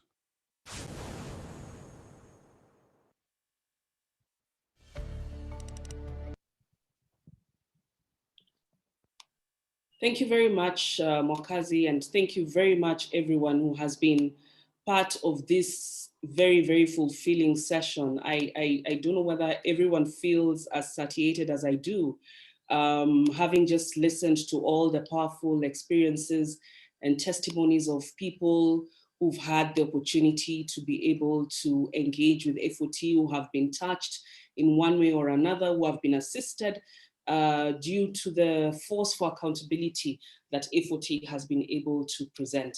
But as you have seen, A4T is one intervention that speaks through actions. In normal times, we would have loved to go to the actual sites. You know, we've had from one of our A4T advocates from Kibera, we've had from an advocate from Busia. It would have been good to go to all these sites where these testimonies have been shared and immerse ourselves in the change that has been brought about by the Action for Transparency project. But then again, you know, the challenges that we're currently facing. But I think after all these testimonies, you can see why we think the A4T platforms and initiatives can be replicated across different sectors. You know, the diverse combination of strategies and tools, media, tech, the social accountability tools, public expenditure tracking tools, social audits, budget tracking and advocacy, policy advocacy and partnership building can be applied in other sectors to enforce accountability. And for us, we still think that the COVID-19 pandemic really exemplified the malleability of A4T, as the A4T team was quickly able to adapt it quickly, the concept of A4T quickly to respond to the accountability demands elicited by concerns on fund utilization through the tracking of COVID-19 aid, and which is something that we continue to do. So as I said earlier, the project remains very relevant to TI Kenya's work. We still remain very much committed to ensure that we continue to implement it. And we will continue to engage with our partners, and we also hope that those who have favored us and given us the support will continue to support us so that we can continue to fight corruption in the very unique way that the Action for Transparency project has enabled us to do.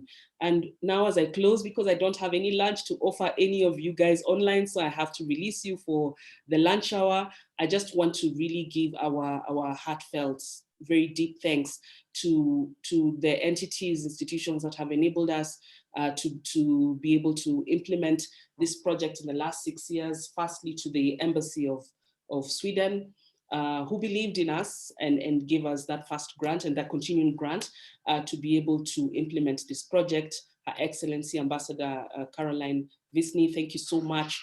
And the other partners from the embassy, our partners from the Embassy of Denmark as well, Uraya Trust, Caroline Nyamu, please send our regards to other colleagues in Uraya and give them our appreciation for all the support we have received from them. the Office of the Auditor General, again, they've been our erstwhile partners, and we continue to look forward to engage with them in the citizen audit accountability framework that Mr. Cherono was talking about, and they continue to be our key partners in enforcing accountability, particularly in regard to public audit. The Nairobi County Health Directorate and the other health departments across the other 11 counties that we've worked with, the Ministry of Education, parents, the boards of management as well, the head teachers who've been very warm and welcoming and even given us information without which would not be able to update the Action for Transparency app. Of course, our partners from Foyo Media Institute as well, Anki, Lasser, and other colleagues from Foyo. We're really also grateful for the partnership that you have accorded and just the learning that we've been able to experience by working very closely with you in implementing this project. Our A4T journalists and mentors, and they've relayed some of the challenges that they've had just trying to get information for their stories, but they continue to press on and are emboldened to publish some of the very powerful stories that we have seen on corruption. Our A4T community advocates, our hands and feet on the ground, who have enabled us to spread across, across Nairobi and the other counties. We are also really grateful. Our techies as well, who have supported us in all the technological input. As I said, this was something very new to us, but due to the support that we have continued to receive from techies out there, we have continued to forge on and widen and broaden the tools on offer for A4T. Our other civil society organizations who have partnered with us and other partners who have really supported our engagements under the Action for Transparency project, we're really, really grateful. And I also want to just say a big thanks to the A4T team and the TI Kenya team, who have really remained committed to this project. And as I said, this is one of the most innovative projects we've had in TI Kenya. And it wouldn't be so were it not for the public spiritedness and that attitude and spirit to just keep going that I see from our colleagues, and I'm really grateful, and I want to just thank them for that. It's impossible to thank everyone, but I just want to give a general appreciation to everyone who has been touched by A4T and also who has touched us in return by ensuring the success of this project. And Mwakazi, I won't forget you. You've been a very good moderator, as you always are. Thank you so much for lighting up our session. And we're really, really grateful for the fulfilling and very enriching and engaging session that we've had this afternoon. With all that, I just want to say, have a nice afternoon and thank you. We continue to engage moving forward. Thanks. Well, thank you so much indeed, Madam Sheila, for your leadership, your commitment and passion in the fight against corruption. We celebrate you. Ladies and gentlemen, thank you